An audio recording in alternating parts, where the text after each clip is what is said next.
সারা দেশে সর্বত্র আমাদের প্রচারণার শুরু থেকে গণভোটে হা এই মোটিভেশন নিয়েই আমরা কাজ করে যাচ্ছি এবং আমরা আশাবাদী ইনশাল্লাহ বিপুল ব্যবধানে হা বিজয়ী হবে। হা যদি বিজয়ী হয় তাহলে বাংলাদেশ জিতে যাবে। হা যদি বিজয়ী হয় তাহলে ইনশাল্লাহ জুলাই আকাঙ্ক্ষা বাস্তবায়িত হওয়ার পথ খুলে যাবে।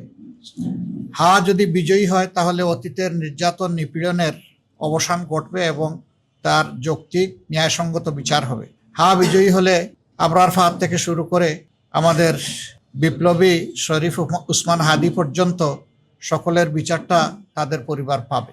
এই যে 1400 শহীদ যারা জীবন দিয়ে এই জাতিকে জীবন এনে দিল, তাদের প্রতি আমরা গভীর শ্রদ্ধা নিবেদন করছি এবং সেই সাথে সকল জুলাই যোদ্ধাদের প্রতি। আমাদের অবস্থান মূল থেকেই স্পষ্ট ছিল।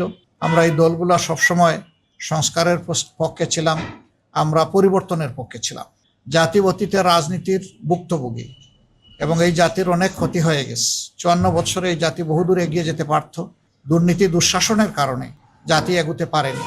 আমাদের অঙ্গীকার হচ্ছে দুর্নীতির বিরুদ্ধে স্পষ্ট অবস্থান এবং আমরা সমাজে সুশাসন বা গুড গভর্নেন্স দেখতে চাই। এর সাথে সাথে আমরা সমাজে সর্বত্র ন্যায় বিচার কায়েম করি। এই দুইটা জিনিস যদি নিশ্চিত করা যায় তাহলে আমাদের সমাজ যেভাবে পশ্চাৎপদ হয়ে পড়ে আছে এই অবস্থা থেকে উত্তরণ হবে। এবং আমাদের যুবকদের আকাঙ্ক্ষা ছিল যে তারা হাতে কাজ নিয়ে দেশ গড়তে চায়। তারা কোনো ভাতা বা কোনো ধরনের কারো কোনো দয়া দেখতে চায় না। তারা নিজেই এই বাংলাদেশ গড়ার গর্বিত অংশীদার হতে চায়।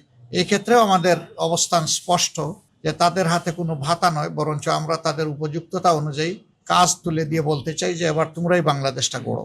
এবং আমরা আসলে তরুণদের হাতেই বাংলাদেশ তুলে যাওয়ার জন্য আমরা প্রস্তুতি নিচ্ছি। তো এই নির্বাচন পরপর 4টি নির্বাচনে মানুষ তাদের আকাঙ্ক্ষা অনুযায়ী ভোট দিতে পারেনি এবং সেই ক্ষেত্রে 2008-এর নির্বাচন থেকে শুরু করে গণরায়ের কোনো প্রতিফলন হয়নি। এবারকার নির্বাচনে আমরা স্পষ্টতই দেখতে পাচ্ছি যে মানুষের মধ্যে এই নির্বাচন নিয়ে ব্যাপক উৎসাহ উদ্দীপনা তৈরি হয়েছে। যাদের ভোট গ্রামে আছে তারা দলে দলে অনেকটা ঈদের উচ্ছ্বাস এবং আনন্দের মতো তারা যাচ্ছে, নিজেদের নাড়ির টানে গ্রামেই ফিরে যাচ্ছে। সেখানে তারা ভোট দিতে চায় এবং তারা তাদের মনের মতো সরকারও দেখতে চায়। আমরা আশা করছি গণরায় প্রতিফলিত হলে বাংলাদেশ ইনশাল্লাহ নতুন রাজনীতির দিকে আগাবে এবং নতুন যে বাংলাদেশের আকাঙ্ক্ষা জনগণ অন্তরে পোষণ করে তা ইনশাল্লাহ বাস্তবায়িত হবে। তবে এক্ষেত্রে আমরা জনগণকে বলবো যে বিভিন্ন ধরনের কথা শোনা যাচ্ছে।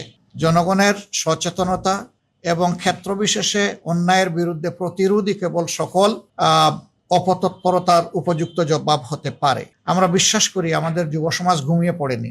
তাদের অসমাপ্ত দায়িত্ব পালন করার জন্য তারা এই নির্বাচনকে সফল করে তুলবে ইনশাল্লাহ, যে কোনো মূল্যের বিনিময়ে। এবং কেউ অন্য কিছু করতে চাইলে আমরা অনুরোধ করব জনগণ যেন নিজেদের অধিকারের পক্ষে মজবুত হয়ে দাঁড়িয়ে যায় এবং স্পষ্ট জবাব দিয়ে দেয়। আমরা আশা করছি জনতারই বিজয় হবে শেষ পর্যন্ত ইনশাআল্লাহ। পিছন পথে কেউ এসে কিছু করে সফল হতে পারবেন এটা আমরা মনে করি না।